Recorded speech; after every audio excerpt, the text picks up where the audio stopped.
Creating and applying proper management of drainages tops the list of the way forward. But also connected to this is the issue of structures built on the path that should be natural flow of water. A closer observation of these issues indicate that some of these structures come as necessity, the need for housing in areas where population has more than doubled over the years. What is important now is that in the urban areas of this country, our policy makers, politicians, government officials should start to pursue what we call vertical development, whereby we use less area to contain more people. Go to South Korea. In many of the urban centers, we hardly find any building that is less than 10-story building, residential, which means in an estate of 1 hectare of land, you can have a population of about 10,000. Because there'll be flats on the 10th floor, and maybe so many blocks within that. So that's the type of thing which we allow us not to spread so thinly to across all these areas where water used to be. And you know, I look at it when you're coming from Ojota, that bridge before Maryland. You can see people already pushing buildings all the way into the green area of it. If you go to that place where the accident happened on UNILAG Jubilee area, that wetland is being pushed. And one day the rains will be so much that everybody, everywhere in that channel will be gone. And we now claim that there is flood. Don't let us look for trouble.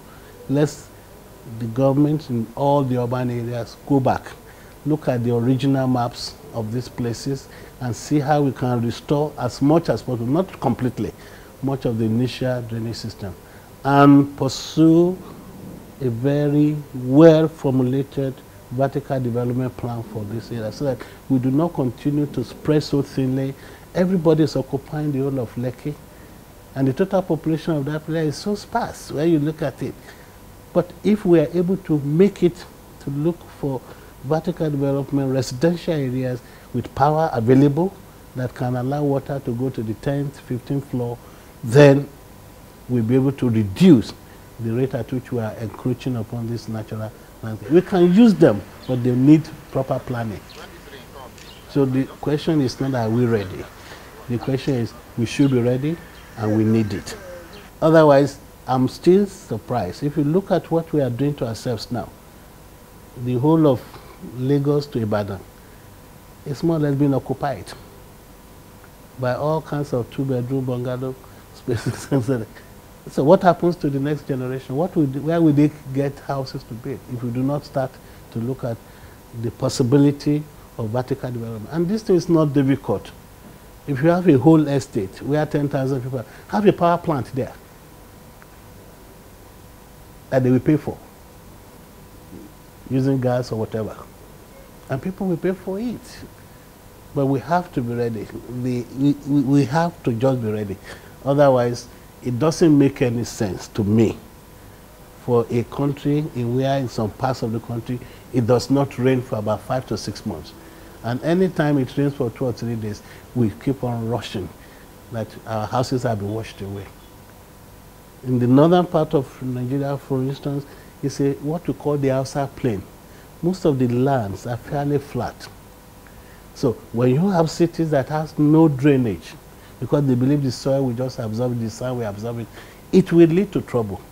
So can we do things? Can we create artificial drainage system on this flat land so that when it rains, the water is collected and channeled to a place that can reuse during the dry season, rather than complaining that there's no water that dry season and there's too much water during the wet season? Which one do we want? God has been so good to us. Okay, I will make 5 months dry, about 6 months wet, so that you all live well throughout the whole year. Let's live with water. That is the concept. You live with water. Don't try to live against water.